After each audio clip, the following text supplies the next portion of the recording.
salamat sa mapagpalayang pagmamahal. Welcome to our 365 daily devotion. Ako po si Alexander Gomez ng Batch 3. At ang topic po na tatalakayin natin ngayon ay sino sa Archangel Michael. Ngayon po ang ating pag-aaralan ay tungkol sa Jude chapter 1 verse 9. At buksan po natin ang ating puso at isip sa magandang salita ng Diyos. Sinasabi dito na, but even the Archangel Michael, when he was disputing with the devil about the body of Moses, did not himself dare to condemn him for slander, but said, the Lord rebuke you.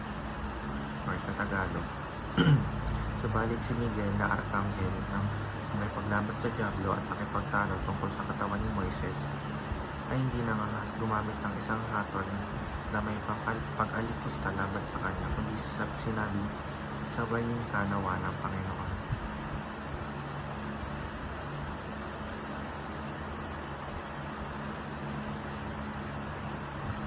Teaching number 1. Archangels serve as powerful messengers and warriors in God's service.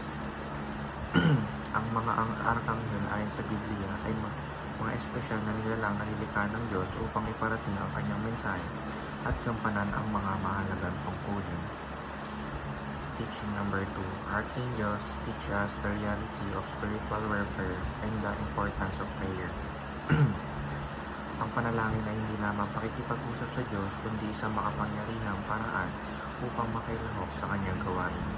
Huwag natin malilitin ang epekto nito sa ating buhay at sa buhay ng iba.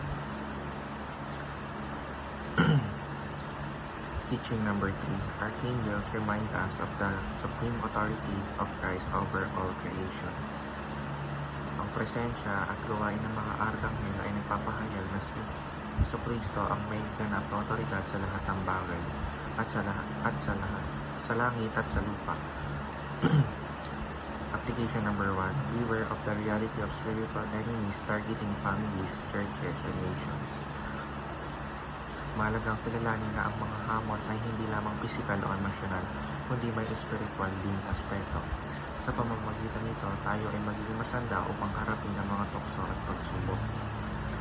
Application number 2. Pray diligently, knowing that God uses our prayer to accomplish His purpose. Ang panalangin ay hindi lamang pag-usap sa Diyos, kundi sa makapangyarihang paraan upang makilahok sa kanyang gawain. Application number 3. Trust the power and authority of Christ over all creation. Sa kabila ng pagsubok at kaguluhan, tandaan na si Jesus ang may kontrol sa lahat. Ang pagtitiwala natin sa Kanya ay nagbibigay ng kapanatagan at nakasupang mutatuloy sa pananampalataya.